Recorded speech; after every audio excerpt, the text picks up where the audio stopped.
Raymond, the floor is yours. Thank you very much.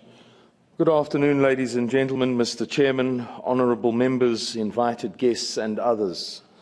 This is truly a blessed opportunity, and Suidlanders organisation is, let the record reflect, grateful for it.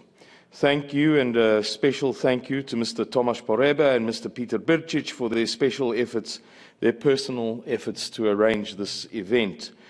The thanks of Suidlanders also goes to our hosts, the European Conservatives and Reformists Group, for their faithfulness and courage in going against the spirit of this age and in standing for the immutable foundational European values, in being willing to deal with this most sensitive of subjects in the New World Order, namely the new South African Rainbow Nation, as it is known. The biggest challenge of this speech lies in getting you to believe anything at all that I have to say, because almost everything that I have to say to you today is the diametric opposite of what our government, the globalist media, the South African public, the liberal elite, and academia will tell you.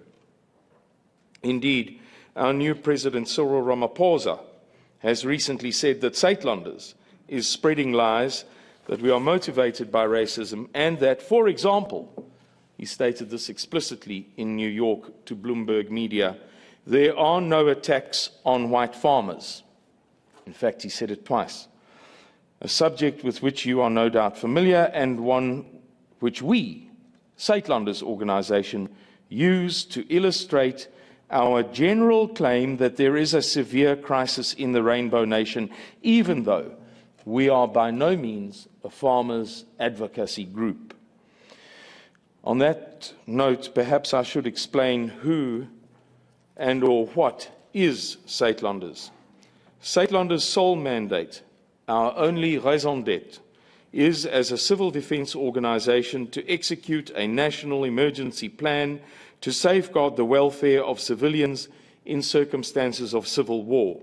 We are constituted under the aegis of the Geneva Conventions in terms of the specific provisions of Protocol 60 to 69 of Article 60 to 69 of Protocol 1 of the protocols additional to the Geneva Conventions. We are preparing and planning legally and lawfully, decently and respectably for a severe crisis in South Africa.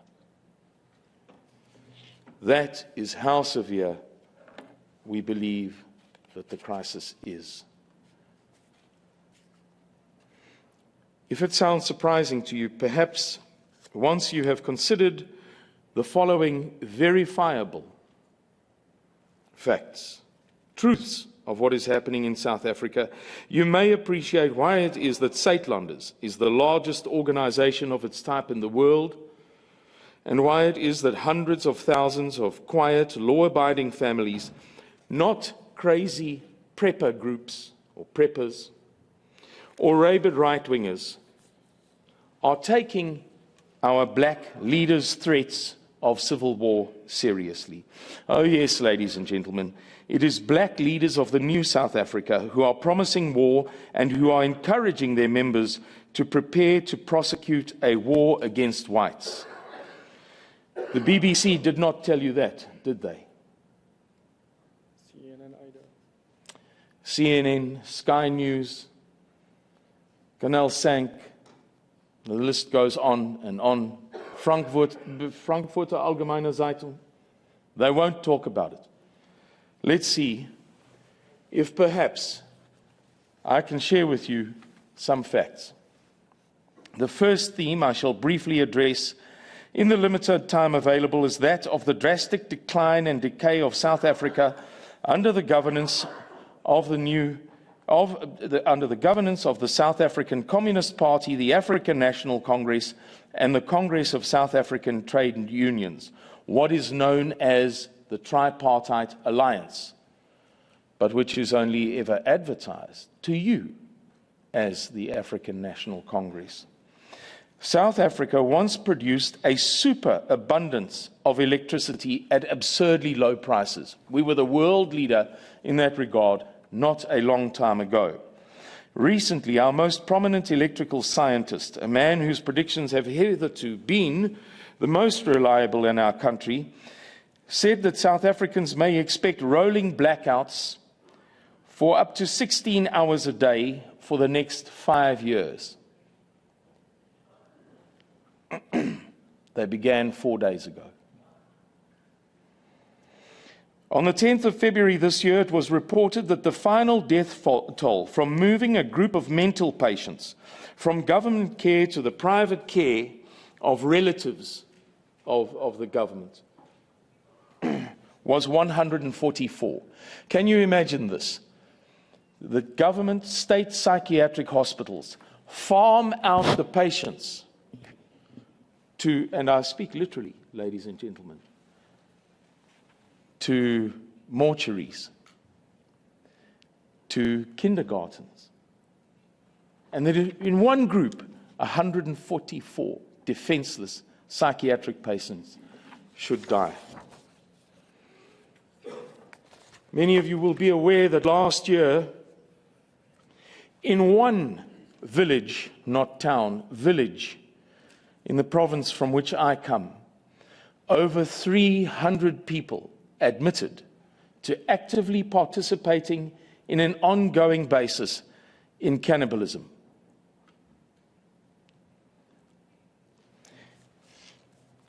In June 2018, the IMF said that it is worried about South Africa's finances. The bailouts of state-owned enterprises, that's what we call them, such as the national airline, the post office, the national electricity supplier, the railways, etc., stands at 53% of the gross domestic product of our country, not 53% of our budget. 53% of the gross domestic product of our country is devoted solely to bailing out failed institutions. On that note, and perhaps to provide you some sense of perspective on these failing institutions, on the 25th of November, the Auditor General revealed that 296 billion was lost by the government over the past 5 years. The total of lost money for the most recent year, that is to say up to March 2018, was 79 billion. Do you believe this?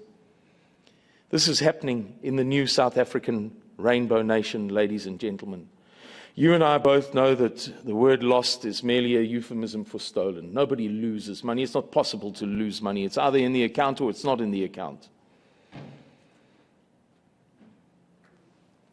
And that is why 53% of our GDP has to be spent on rescuing state-owned enterprises. It was also reported that there are 12,000 dead people on the National Treasury's database or registry of companies which may conduct business with the state.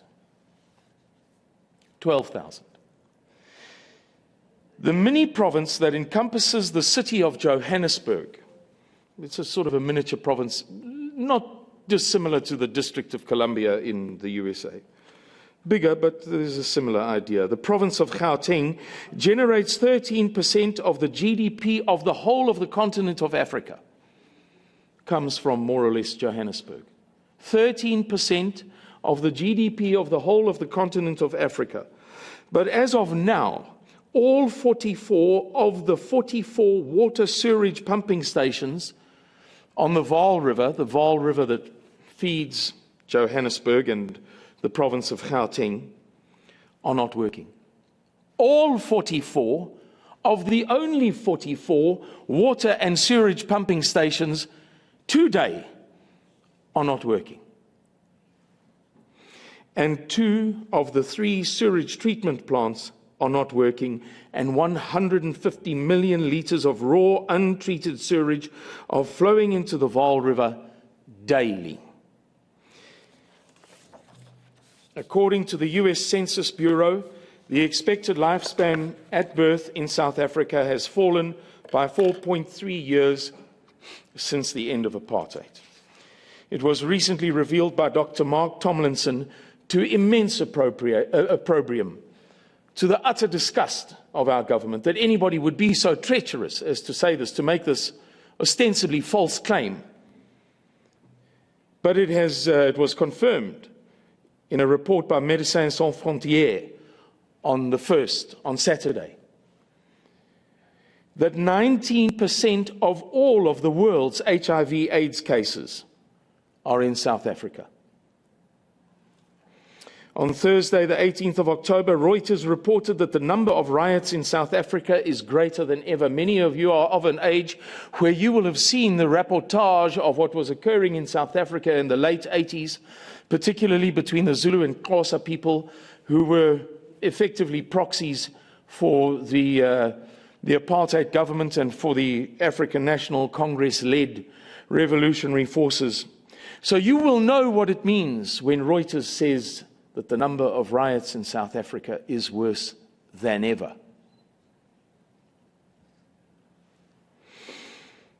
It was recently revealed that over 14,000 government employees have illegally been doing business with their employer, the state.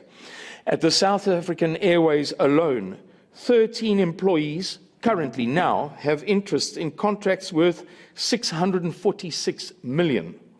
As reported in the Mail and Guardian newspaper of 23rd November, the Department of Home Affairs, various branches, are in many cases more closed than open. So if you want to get a passport or an identity document or a driver's license, so on and so forth, don't bother going in most cases. One, which is currently running, by the way, one of these offices is running, in theory it's open, has been closed for 2 years. In another case, one opened one day in the past year. According to a group of organizations led chiefly by one known as People Opposed to Women Abuse, POWER. It is a group of organizations, but the standard bearer for that group is this POWER that I mentioned to you. 35% of all women in South Africa will be raped in their lifetime. Now, they went to pains to point out that that's not an average. In other words, if a woman gets raped 18 times, she doesn't cover, statistically speaking, for 17 other women. No, it's not an average. It doesn't account for multiple rapes. 35 out of 100 women in South Africa will be raped at least once in their lifetime. The second theme that time permits me to employ to justify why an organization, Suidlanders, should exist in the Rainbow Nation is the explicit rhetoric that is being deliberately used in the run-up to what we would tell you is our forthcoming civil war. The African National Congress never fully disbanded Umkhonto we Sizwe, the spear of the nation, whose logo you saw up there not so long ago in Professor's speech, the armed wing of the African National Congress. And last year, the head of Umkhonto we Sizwe in the kingdom of the Zulu people, KwaZulu-Natal province, said, "It is now time for young blacks to join training camps in the bush to learn to fight whites in a civil war that is coming." The former, or rather the Chief Justice, our Chief Justice, Mogoeng, said in an interview in March of this year that South Africa is facing a civil war. On Thursday, the 3rd of November last year, our Minister of Defence said in a televised broadcast, live on television, that if white people protest the rates of attacks on farms, the murders of the farm murders, they will bring a genocide upon themselves. If whites object to this, the Minister of Defence promises a genocide. I should perhaps take advantage of this opportunity to tell you that everything that I've quoted here today is from liberal and mainstream sources. Every single one. The brother of our former president, Thabo Mbeki, his name is Moeletsi Mbeki, he's a very highly regarded commentator. I regard him highly too. I think he's the best political observer in South Africa, has recently said that we are heading towards a civil war. Andile Mqitama of the Black First, Land First organization has in the past few weeks repeatedly spoken about civil war.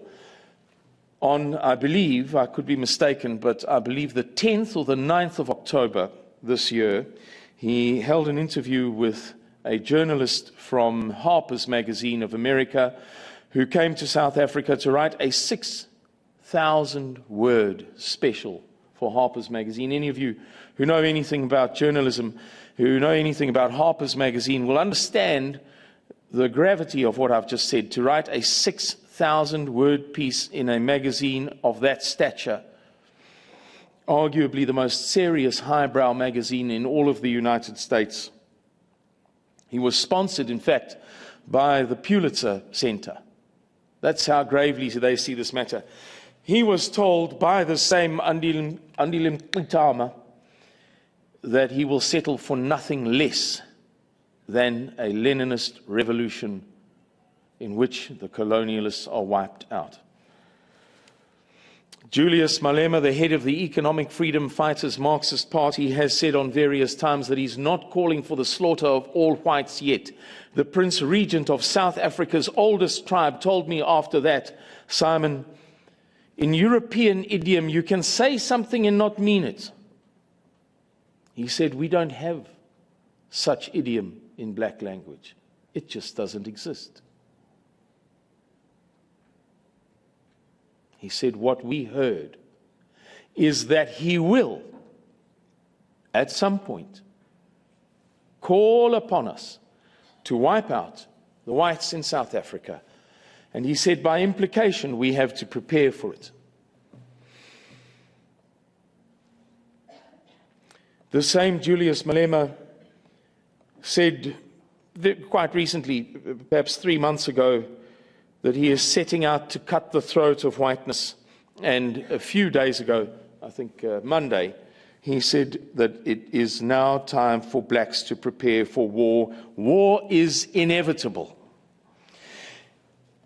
The chief advisor to our most recent Minister of Finance, we go through them quite quickly, but the most recent Minister of Finance, his chief advisor, tried to put on the agenda of a closed conference called Blacks in Dialogue the topic, taking up arms against whites.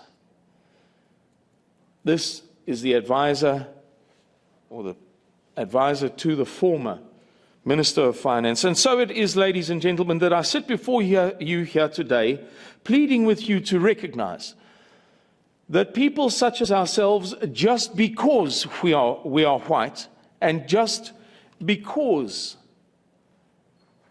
we do not correspond to the zeitgeist, to the liberal principles of the new South African Rainbow Nation, don't come here out of spite. We don't come here motivated by racial hatred. We come here because the damn electricity is not working, and because we are being warned that we may expect to be slaughtered.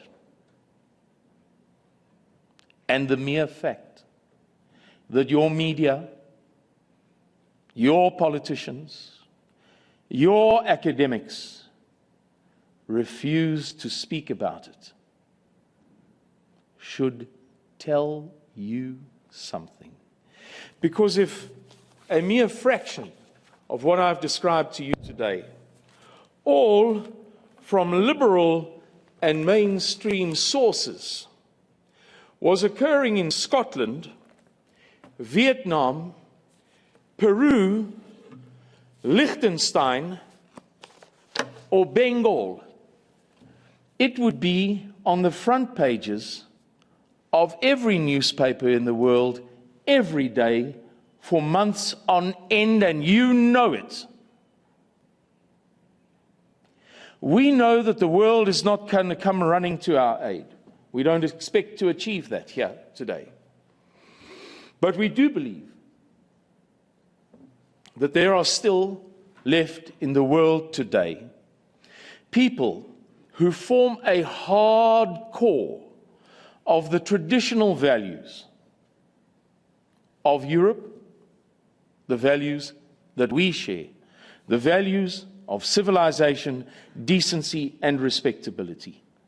And all we ask of that hard core is that you spare us a thought in the times that lie ahead of us, because we will need every spare thought that we can get. Dark times lie ahead of my people and my country, ladies and gentlemen. Take my word for it. Thank you very much. Thank you. Thank you very much, Simon, for your touching presentation. Thank you very much for figures, for facts, for everything what you delivered. I would like to assure you from my side that during the upcoming days I will table the official request of written question to the European Commission concerning these issues. Hopefully I will get the answer which will be, we will try to correctly follow the real facts which are happening in South Africa. But on the other hand, I would like to tell you that the awareness of what's going on in your country within European politicians, leaders, it's very poor, or maybe not poor, is intended to be poor. So there is a long fight, there is a long way to do the best in order to recognize these facts, these events, and to improve the situation in your country. But you are among people who always try to raise such challenges in the open, frank, honest way in order to help your nation, because it's not only our internal determination, but also this is the interest of whole European Union and whole Europe. Because, as I said at the beginning, if there will be civil war in South Africa, if there will be fight, if there will be war, the European Union will be affected without any doubts in the bad way. So let me open the discussion. Questions, if you have any questions, please, we are ready to answer it. Please. Thank you, Simon. Here. Yeah, I have two questions. I will be quick. The first one, this summer in Spain, we had one newspaper that is called El Confidencial that was talking a lot about the case in South Africa. Mostly, they were taking the view of the white farmers, and they were doing interviews to many white farmers about the situation, the current situation. And I remember in those articles they were saying about the riots that people enter in the lands of the white farmers, and also they steal some animals, but also they were talking about death. So my question is why you didn't mention any of the deaths that were happening. And the second question is what counts for the international investors? So if South Africa is not able to secure the private property for their own citizens, how comes that we foreign investors, we will invest in that country? Thank you. Those are two very good questions. I didn't mention the farmer tax and the matter of expropriation of land without compensation also, for the simple reason that these subjects we are endeavoring to debate them. You can watch YouTube interviews and so on, and perhaps get this knowledge. But in the limited time available, I thought that it would be good to present lots of other facts, so that it's not just a matter of the white farmers and the poor black guys and the land. And those are valid points. We can speak about them all day. I can tell you facts about the murder of white farmers that will turn your hair. For example, there is some dispute over the numbers, but let me tell you that the Commissioner of Police, General Kehla, it means grandfather, Sithole, revealed on Friday the 4th of May that the number of the murder rate of white farmers over the past 3 years is 57 per year. There are approximately 25,000 white farmers in South Africa.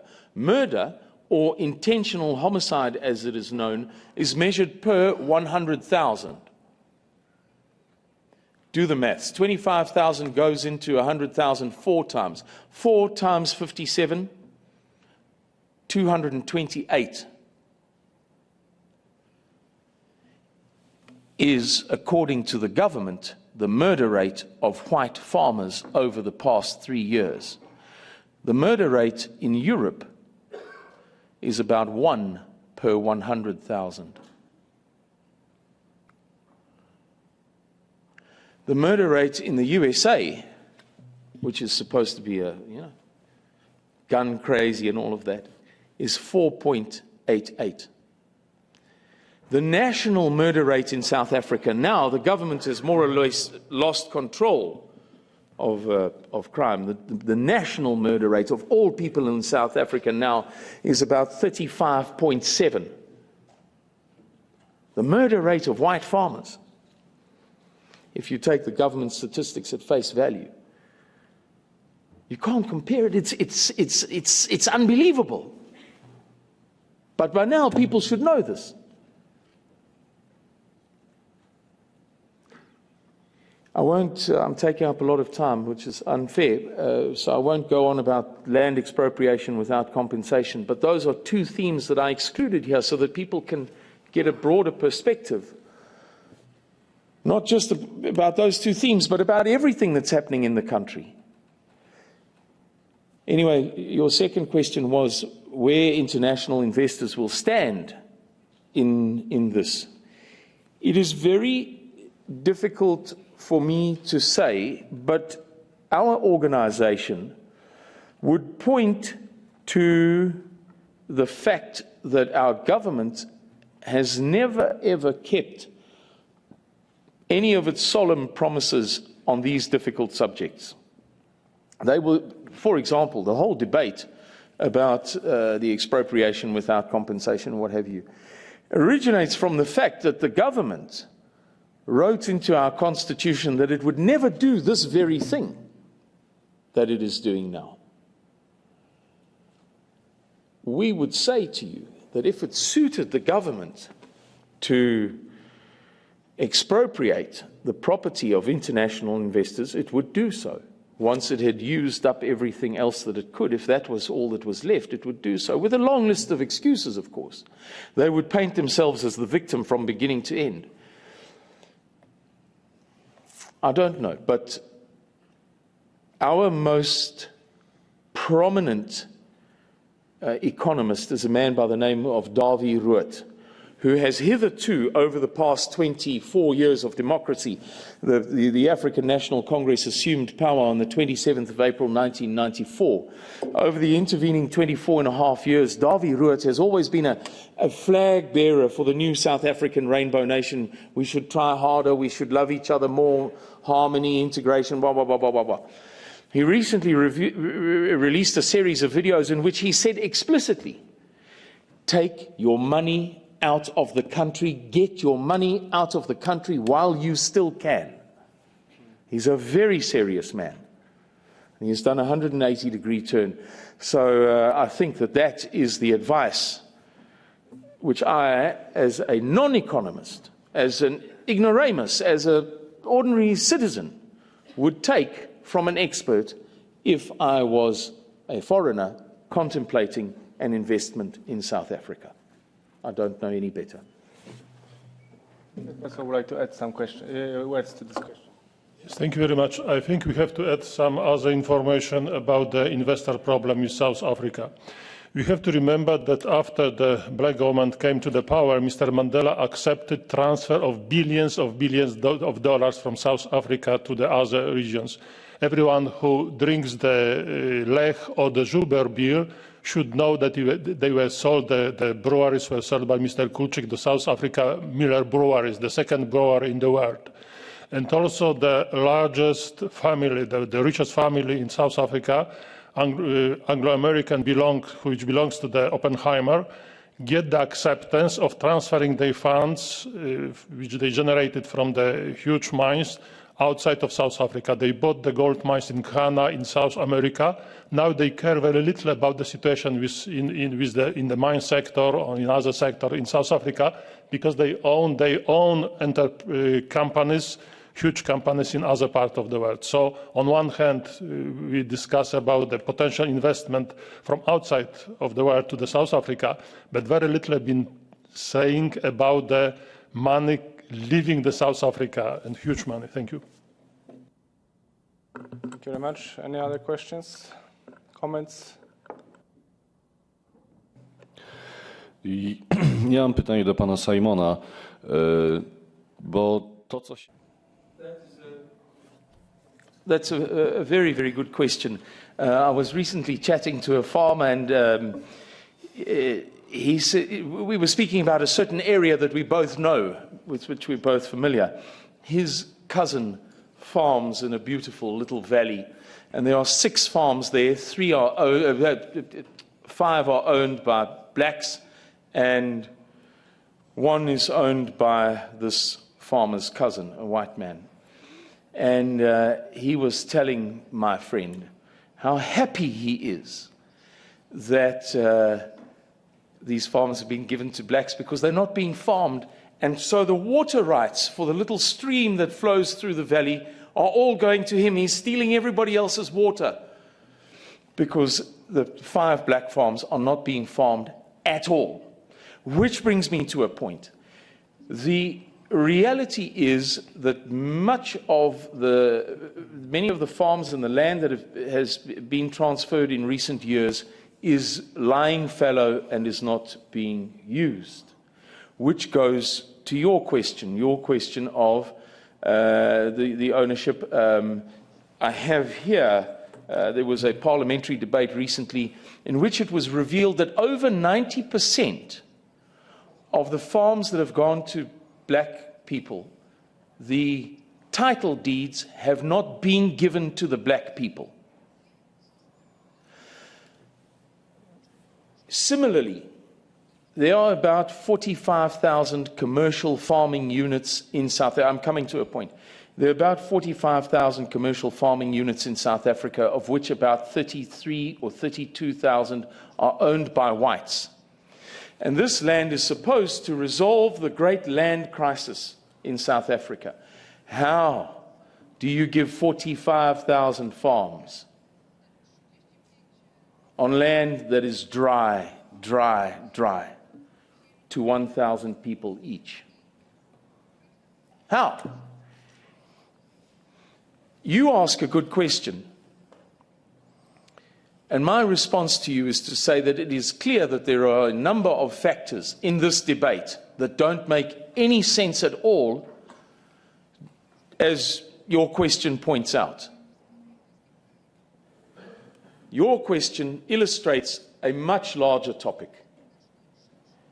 A whole lot of this stuff doesn't make sense, but it sounds good. And it is, we would say, very much a communist ploy, and that you are correct. But people in our country just don't see it. It is consistent with, to use the American expression, the communist playbook, the communist manual. This is how you go about it. Doesn't have to make sense, as long as people believe it. Dziękuję bardzo.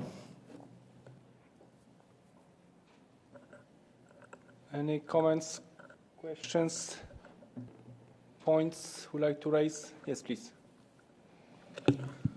Ja mam pytanie do pana Simona. Czy białe rodziny zamieszkujące RPA mają jakąś realną możliwość obrony przed agresorami?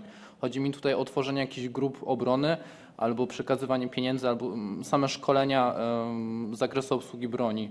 Bo czasem w krajach, które są mniej wyedukowane, bardziej przejawia ten argument siły niż mediacja. Dziękuję.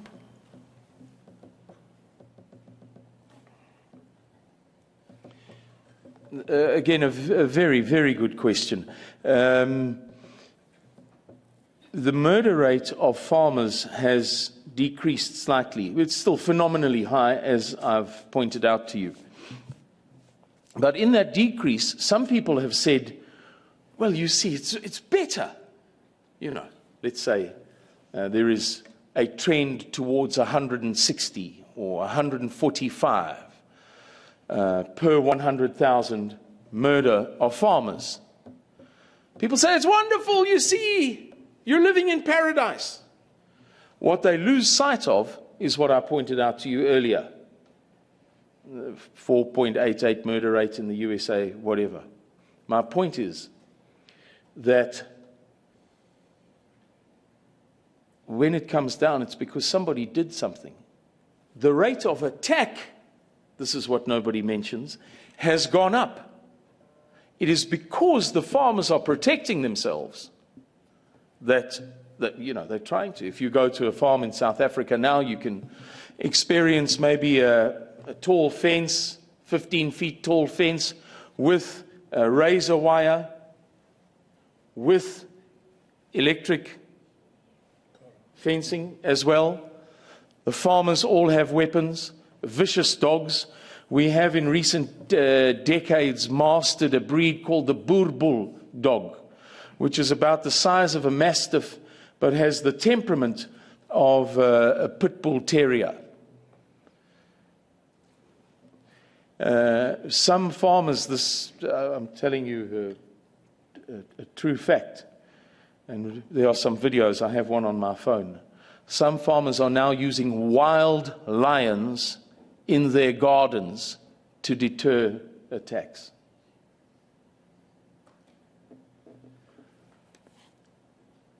That gives a sense of perspective. I think now I'll answer your question very directly. You can get weapons in South Africa. We used to have a very big gun culture. But the African National Congress, the tripartite alliance with the South African Communist Party, is now trying to clamp down to make it more and more difficult. In fact, they are now proposing that that weapons for self-defense, firearms for self-defense, be banned. But none of the murders are being committed by people with legal firearms. The African National Congress brought in, under Operation Vula, in the late 80s and early 90s, millions and millions and millions and millions of weapons from the communist bloc. More than 2 million of those weapons are unrecovered. And it's well known that those are the weapons being used in the murders. But this is a classic tactic, isn't it? Blame the victim. If I take your gun away, we'll all be safer. But I'm going to keep my 7 guns, which are illegal. I mean, it's crazy. It doesn't make any sense. I'm not even sure that the answer makes sense in my own ears. It's all nonsense. Please. We have to add also that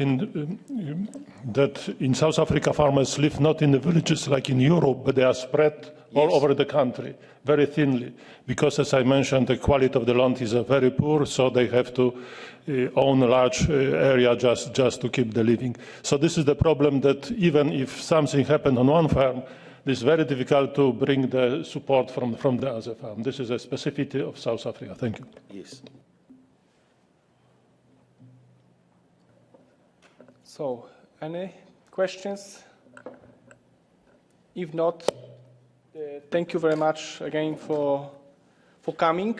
Thank you very much, our distinguished guests, Simon, the Professor, Peter, for being with us today, for giving us this significant information, important information, which must be followed by, I hope, ECR group in this House in order to better recognize this situation and widespread this knowledge within our colleagues in the European Parliament, but also in the context of our relations with and contacts with European Commission. We should be much more active also in the future.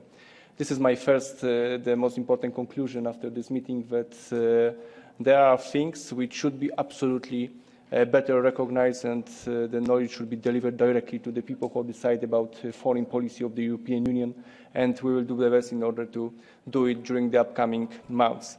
Thank you very much for all participants. Thank you very much for everybody who helped us to organize this meeting. I hope that all information you get today will be helpful in terms of better understanding South Africa political situation and also Africa as a whole. I'm definitely sure that the big challenge, the big interest of the European Union is to help South Africa in order to avoid civil war, which would be terrible, which would have terrible consequences for the rest of the world, for Europe especially, in terms of immigration crisis.